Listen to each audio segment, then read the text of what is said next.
This tropical landscape is located in a town called Oistins in Christchurch Parish, the southern part of the island of Barbados, which is in the news recently as one of the first countries to leave the British Commonwealth.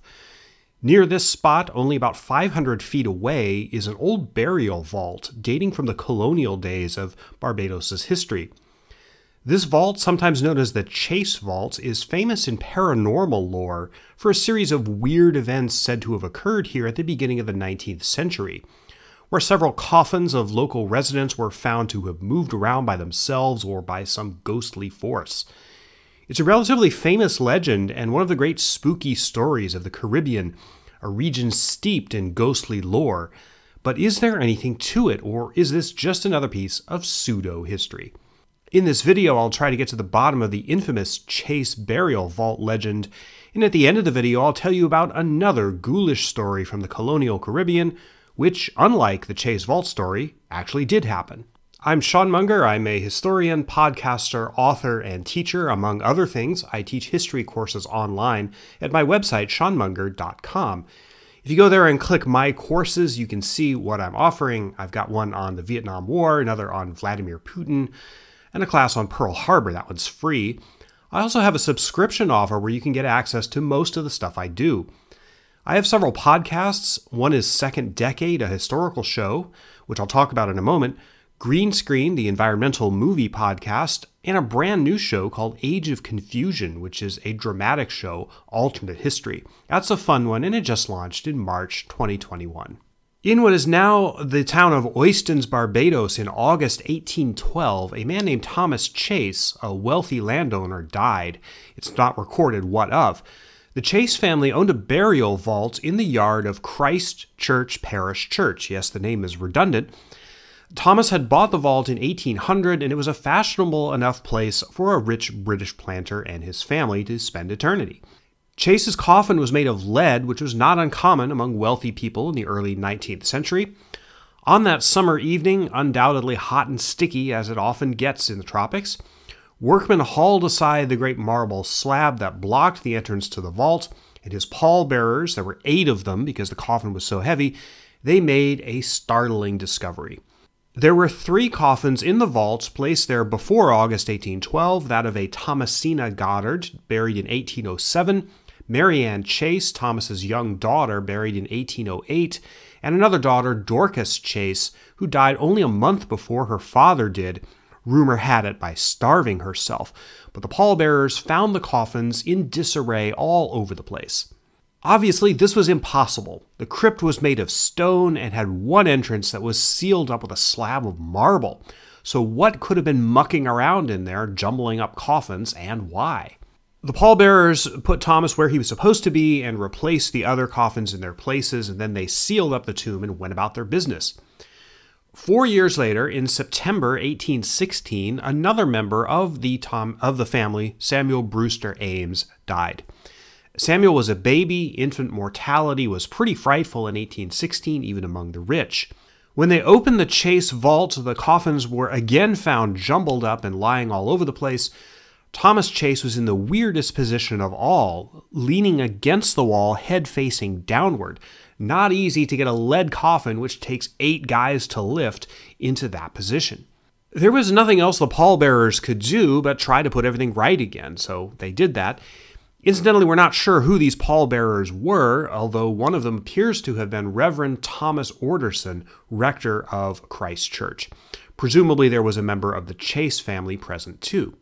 2 months later, in November 1816, another member of the Brewster Chase family died, Samuel Brewster, an adult, and his body was carried down to be buried in the vault.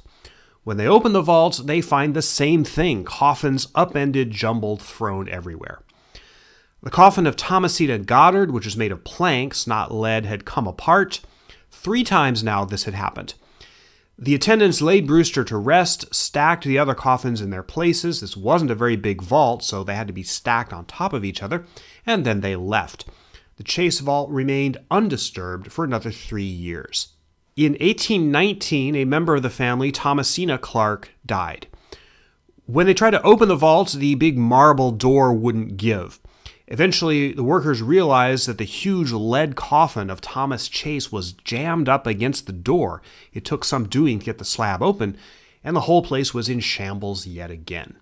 By now, much of the island was talking about what was going on at the Chase Vault, and the commotion attracted the attention of Lord Combermere, the governor of Barbados. His given name was Stapleton Cotton, the first Viscount Combermere. He was a military hero from the Napoleonic Wars, and later became the Constable of the Tower, that being the Tower of London. Lord Combermere, according to the story, ordered a search of the vault to try to explain the phenomenon. The searchers found no secret entrance, no way into the tomb other than the front door, and no way that flood water could get in. The idea of floods doing something in there was a possibility that was proposed.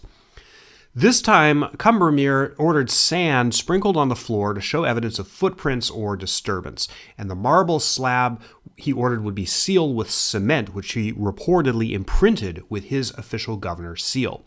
He and the rector also evidently decided that they would reopen the tomb in a few months' time to see if everything was all right. Well, of course, we wouldn't have a story if everything was all right. In April 1820, Lord Combermere, Reverend Orderson, 2 stonemasons, and 5 other people went to the Chase crypt and saw the cement in the seal was undisturbed. So they chipped it away and hauled open the marble slab. One of the kids' coffins was reportedly laying on the steps. Thomas Chase's big lead coffin was upside down.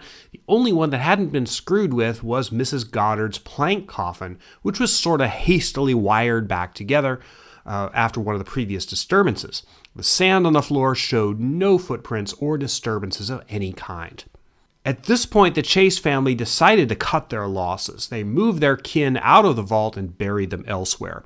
Reportedly, the vault was left open and remains that way, empty to this day.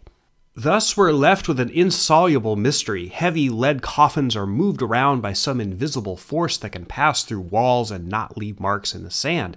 You can see why this story attracted the attention of students of the paranormal. This is how the Barbados vault story is usually presented. One of the possible explanations, if you can call it that, is some sort of voodoo magic. Well, naturally, you've got paranormal goings-on in a cemetery on a Caribbean island, so why not think of voodoo? One fact that often gets glossed over in the usual accounts of the Chase Vault mystery is the role that slavery played in Barbadian society at the beginning of the 19th century. Slavery in the 18-teens in the Caribbean was ubiquitous and incredibly brutal. Slavery was horrific enough in the American South and the Spanish colonies, but in places like Barbados and in Saint-Domingue, the former French colony whose slaves revolted in 1791, slavery reached its absolutely most hellish and nightmarish peak. Every aspect of life and death on Barbados was tainted by slavery in one form or another. A tiny crust of British landowning aristocracy, like the Chase family, lived in fear of the reprisals among the thousands of human beings of African and Native American descent that they owned and controlled, using them up and throwing their lives away in the backbreaking, labor-intensive cultivation of sugarcane, which was the major export of the West Indies and the economic lifeblood of the entire British Empire. Because sugar production was so labor-intensive, you needed armies of slaves to make a lot of money in the sugar business. That meant keeping very, very tight control over them. Barbados in the late 18th and early 19th century was pretty much a giant concentration camp of slave quarters patrolled by garrisons of white militia and British redcoat troops, studded here and there with beautiful mansions where rich white people sat around in powdered wigs and frilly skirts, living high on the hog. Slaves, on the other hand, could be brutally tortured for stepping out of line. Punishment for slaves included branding, whipping, getting their nostrils slit, or even having their limbs chopped off. A law passed in Barbados specified that slave quarters had to be searched for contraband every week.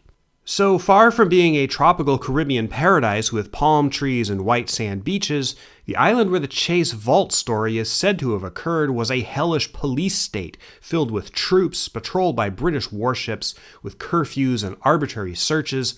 and the countryside echoing with the jangling of chains of thousands of human beings forced to do brutal sun-up to sundown labor in sugarcane fields.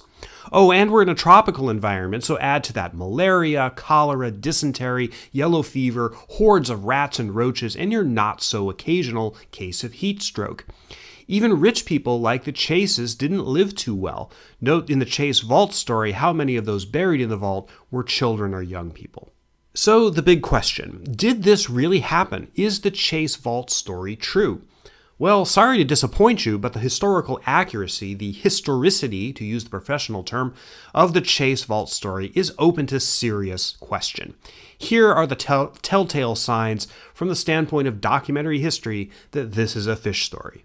The succession of deaths, Thomas Chase in 1812, Baby Brewster and Adult Brewster in 1816, and Thomasina Clark in 1819, that is apparently verified by the records of Christ Church Parish Church. What we don't know, however, and what isn't evident from the records, is whether they were in fact buried in this vault. There's no evidence that they actually were. That's what Joe Nickell, the noted skeptic and paranormal investigator, concluded when he looked into the Barbados vault story in 1982. The earliest surviving report of the strange moving coffins comes from a book published in 1833 by James Alexander called Transatlantic Sketches. So the story existed at that time, but so did other similar stories, which were circulating in the popular press in the early 19th century. It is possible that the story was contemporary to the 18-teens or 20s, possibly circulated by Thomas Orderson, rector of the Christ Church St. Parish Church at that time, but we don't know for sure. Joe Nickell noted similarities between the Barbados vault story and various other similar stories from other places. James Alexander himself, author of Transatlantic Sketches, brings up one of these similar stories, especially one from Staunton in Suffolk in England, apparently from 1815. This story has the exact same details as the Chase Vault story. The story and various other tales appear in various books published in the 19th century. It's impossible to tell where they originated, but there are many slightly different versions. The fact that there is not one specific account which could be traced back to a documentary source contemporary to the time is a telltale sign of what we today call an urban legend. This is exactly the same kind of nebulous story that gave rise to the infamous pseudo-history of the Oak Island treasure pit in Canada, which I also debunked in a series of videos on this channel, which caused much rage and consternation among die-hard fans of the uncommonly silly History Channel show. In other words, the Chase Vault story appears to be an urban legend. Multiple variations, inconsistent details, closely resembles other stories of questionable origin, and no hard and fast documentary evidence to prove that it happened. The succession of deaths, Chase, Baby Brewster, Adult Brewster, Clark, may have been taken more or less accurately from the Christ Church Parish Church records and grafted on to the existing legend to give it some authenticity. This is what I think happened. The involvement of Lord Combermere also seems suspicious to me. In one version, he's actively participating in the 1819 burial and the reopening of the tomb in 1820. In another, he merely hears about the phenomenon and inquires about it. Stapleton Cotton, Lord Combermere, did leave papers behind. They're collected in various British archives, but so far as I know, no one has uncovered in them any first-hand account of this remarkable event written by him. You'd think he would have written about it if he was there. So, unfortunately, before we can even get to the question of whether this was voodoo or poltergeists or earth tremors that did this, we're already faced with serious doubts as to whether it happened at all. I think it's fair to say that it did not happen. In any event, if you're looking for slam-dunk proof that the paranormal exists, the Barbados vault case probably is not a very good candidate to pin your hopes on. Back in 2016, I did an episode of my history podcast, Second Decade, on the Chase Vault story. It's on episode number 2, and I'll put the link in the description. If you're interested in the subject, I highly recommend listening to the full episode.